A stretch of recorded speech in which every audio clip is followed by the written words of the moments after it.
안녕하세요. 준호TNC 기술팀 김효성입니다. 소개해드릴 영상은 오토캐드 일렉트리컬이라는 제품이고요. 전장 설계를 진행하실 때 일반적으로 아마 오토캐드 제품으로 작업을 하실 텐데 오토캐드 일렉트리컬의 제품 소개 영상을 통해 가지고 전장 설계에 맞는 오토캐드 제품이 이런 것이 있구나 라고 참고해 주시면 대단히 감사하겠습니다. 소개 영상에서는 간략한 몇 가지 기능 소개를 통해 가지고 일반 오토캐드와 작업이 어떻게 차이가 있는지 보여드리도록 하겠습니다.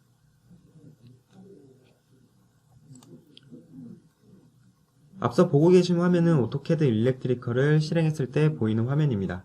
오토캐드를 기반 베이스로 하고 있기 때문에 매우 익숙한 UI로 이루어져 있고 전장 설계에 맞도록 전장 전문 툴이 추가가 되어 있습니다. 일반 오토캐드와 가장 큰 차이점은 왼쪽에 보고 계신 프로젝트 관리자라는 메뉴입니다.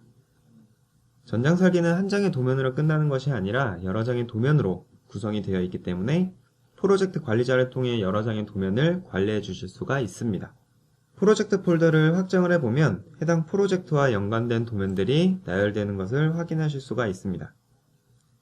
또 원하는 도면을 클릭을 해주시면 하단의 미리 보기 기능을 통해 가지고 어떠한 도면 정보를 내포하고 있는지 확인이 가능하고 만약에 작업을 원하는 도면이 있다면 더블 클릭해 주시면 실행이 됩니다. 또한 책자 넘기듯이 다음 도면을 바로 열어보실 수도 있고요. 이전 도면도 마찬가지로 열어주실 수가 있습니다. 그럼 열려있는 6번 도면에서 한번 작업을 해보도록 하겠습니다. 일단 삭제와 이동 부분에서도 일반 캐드와는 차이점을 보실 수가 있는데요. 예를 들어서 구성 요소를 한번 삭제해 보도록 하겠습니다. 구성 요소를 일단 하나만 삭제를 한번 해보도록 할게요. 삭제를 하게 되면 와이어가 자동으로 다시 연결되는 것을 확인을 하실 수가 있고요. 제가 이 하단에 있는 거를 삭제하지 않는 이유는 이동을 한번 보여드리도록 하겠습니다.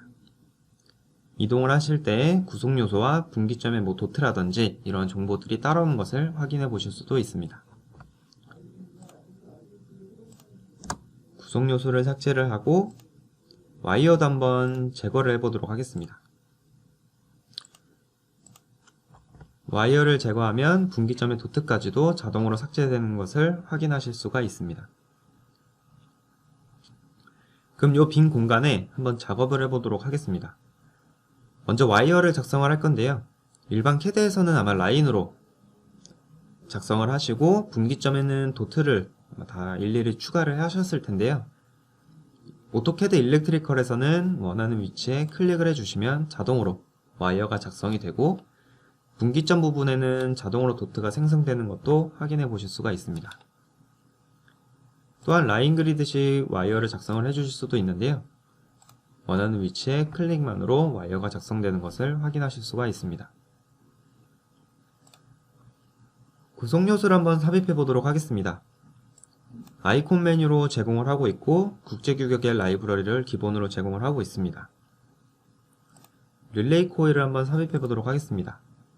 원하는 구성 요소를 선택하고 원하는 위치에 클릭만 해주시면 자동으로 구성 요소가 삽입이 되고 디스크립션 같은 정보도 추가를 해주실 수가 있습니다.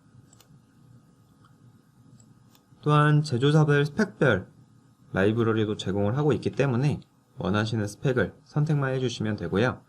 만약에 자주 사용하는 스펙이 있다 하면 즐겨찾기에서 추가를 해 놓으시고 사용을 하실 수도 있습니다.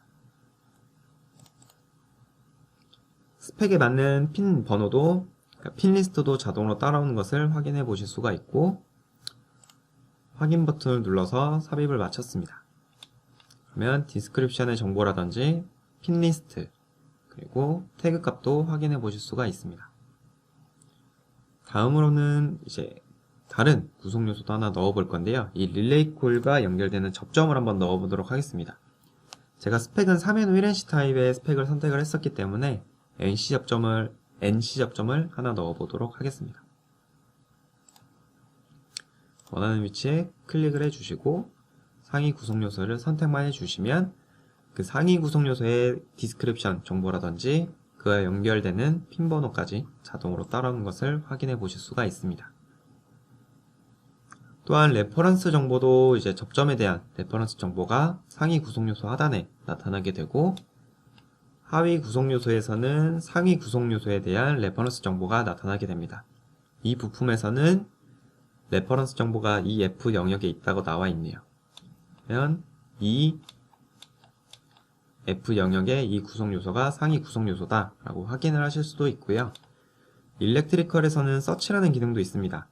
그래서 예를 들어서 이 하위 구성요소에 대한 상위 구성요소를 확인하고 싶다 라고 하실 때 이 기능을 사용해 주시면 간편하게 상위 하위 관계에 대한 구성요소들을 찾아보실 수도 있습니다.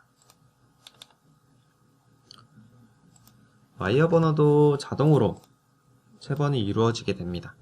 사전 규칙에 의한 와이어 버너가 체번이 되게 되는데요.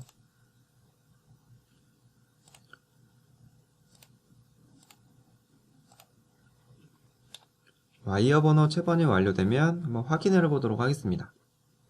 사전 규칙에 의해서 82번, 83번, 84번, 85번 사전 규칙에 의해 와이어도 자동으로 체번되는 것을 확인해 보실 수가 있습니다.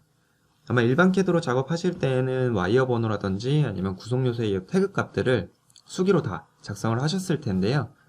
만약에 편집사항이 발생하게 되면 와이어 번호 같은 경우에는 되게 난감하시겠죠. 수기로 다 일일이 고치셔야겠지만 일렉트리컬에서는 이 프로젝트 관리자를 통해 가지고 모든 데이터들이 DB에서 관리가 되기 때문에 와이어 번호의 수정이 필요한 경우에도 업데이트만 해주시면 자동으로 사전 규칙에 의해서 순차적으로 체번되는 것을 확인해 보실 수가 있습니다.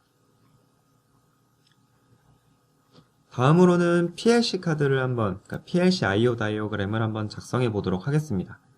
사전에 템플릿은 제가 새로 하나 만들어 두었고요. 여기에 PLC IO 다이어그램을 한번 작성해 보도록 하겠습니다. 보시는 바와 같이 PLC 카드도 제조사별 라이브러리를 기본으로 제공을 하고 있고, 국내에서는 미쓰비시사의 규격을 자주 사용을 하기 때문에 제가 미쓰비시사의 인풋 카드를 한번 작성을 해보도록 하겠습니다. 그래픽 스타일은 1번부터 5번까지는 일렉트리컬을 설치했을 때 기본으로 제공하는 옵션이고요. 6번은 국내에서 자주 사용하는 테이블 스타일을 한번 추가를 해보았습니다. 원하는 위치에 클릭을 해주시게 되면 자동으로 작성되는 것을 확인해 보실 수가 있습니다.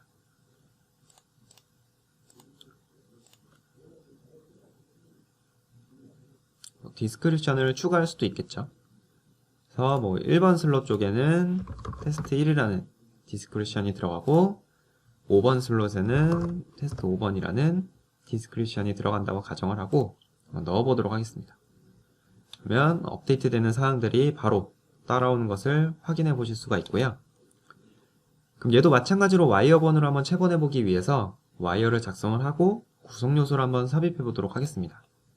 다중삽입 기능을 통해서 구성요소를 다 배치를 하였고요. 여기에 와이어 번호를 한번 체번해 보도록 하겠습니다. 해당 도면만 보여드리기 위해서 체번을 해보도록 할게요. 와이어 번호가 체번이 다 완료가 되었고, PLC 쪽 와이어를 잠깐 참고를 해보시면 PLC 카드의 주소를 와이어 번호로 체번하는, 그러니까 이렇게 체번을 원하시는 분들도 계시겠죠. 또는 그냥 일반 와이어에 체번되는 규칙처럼 이렇게 일반 와이어로도 체번이 가능합니다. 요거는 설정으로 다 맞춰주시면 될 것 같습니다. 여기까지가 이제 스키매틱 도면에서 작업을 하는 부분을 다 보여드렸습니다. 와이어를 작성하는 방법, 구성요소를 삽입하는 방법, 그리고 와이어 번호를 체번하는 부분과 PLC, IO 다이어그램을 작성하는 방법까지 일단 간략하게 보여드렸고요. 다음으로 보여드릴 내용으로는 패널 레이아웃 도면 쪽인데요.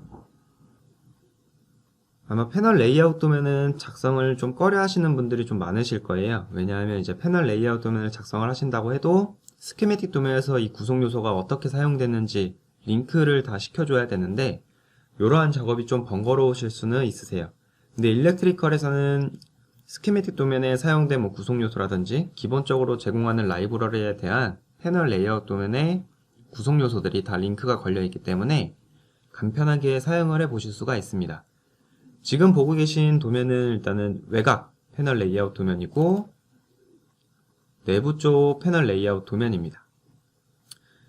여기에서도 한번 서치 기능을 한번 사용을 해 보도록 하겠습니다. 링크가 걸려 있다고 말씀을 드렸었는데 이 -8 K3 이라는 구성 요소가 실제 스키매틱 도면에서는 어떻게 쓰였는지 확인을 해보니 이러한 형태로 사용된 것을 바로 확인해 보실 수가 있고요. 그럼 여기에서 한번 작업을 해보도록 할게요. 간략하게 배치만 한번 해보도록 하겠습니다. 스펙을 선택을 해주시고 삽입 버튼만 눌러주시면 블록 파일이 따라오게 되고 내가 원하시는 위치에 클릭만으로 배치가 완료되는 것을 확인하실 수가 있습니다.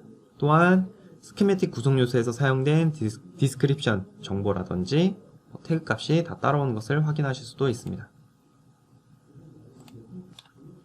다음으로는 이제 마지막 단계로 패널 레이아웃 도면까지 작성이 완료됐으면 보고서들을 추출을 하실 텐데요.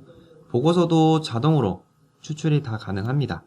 그래서 프로젝트 관리자를 통해 가지고 모든 데이터들이 DB에서 관리가 되기 때문에 보고서를 추출하실 때에도 그냥 옵션만 선택을 해주시면 이 프로젝트 DB에서 정보들을 끌고 와서 자동으로 추출을 다 해줍니다. 예를 들어서 재료 명세서를 한번 추출을 해볼게요. 엑셀 파일은 제가 미리 변경을 시켜 놓아서 그 엑셀 파일을 한번 보여드리도록 하겠습니다. 엑셀 요 테이블 형식도 사전에 템플릿을 구축만 해 놓으시면 이런 식으로 추출을 해 보실 수도 있습니다. 보고서 추출까지 다 완료가 되셨으면 이제 마지막으로 소개해 드릴 기능은 프로젝트를 통해서 게시를 하는 프로젝트 플롯 게시라는 기능인데요. 일반 오토캐드와 다르게 오토캐드 일렉트리컬에서는 하이퍼링크에 대한 속성이 추가가 됩니다. 제가 지금 보여드리기에는 시간 관계상 좀 걸리는 부분이 있기 때문에 미리 이 프로젝트를 한번 추출을 해 보았어요. 보고 계신 화면이 프로젝트 플롯 게시라는 기능으로 추출한 PDF 파일이고요. 얘네는 하이퍼링크의 속성이 추가가 되어 있다고 했는데 예를 들어서 와이어 신호 쪽을 클릭을 해 보시면 어떤 와이어로부터 왔는지 또한 어떤 와이어와 연관이 되어 있는지 추적이 가능하고 구성 요소도 클릭을 해 보시면 실제 패널 레이아웃 도면이 어떻게 배치가 되어 있는지 바로 확인해 보실 수도 있습니다. 반대로 패널 레이아웃 도면을 어떠한 구성 요소의 위치를 한번 클릭을 해 보시면 스키매틱 도면에서 어떻게 사용됐는지 추적이 가능합니다. 그래서 오토캐드 일렉트리컬에서는 이 PDF에서도 약간의 차이가 있다는 점을 확인해 보셨으면 좋을 것 같습니다. 네, 여기까지가 이제 프로젝트 플롯 게시를 통해서 추출한 기능까지 다 보여드렸고요. 이상으로 간략하게 소개 영상을 마치도록 하겠습니다. 짧게 만든 영상이기 때문에 모든 기능을 다 보여드리지는 못하였지만 오토캐드 일렉트리컬이라는 제품이 어떤 제품인지 조금이나마 알아주셨으면 대단히 감사하겠습니다. 이상입니다.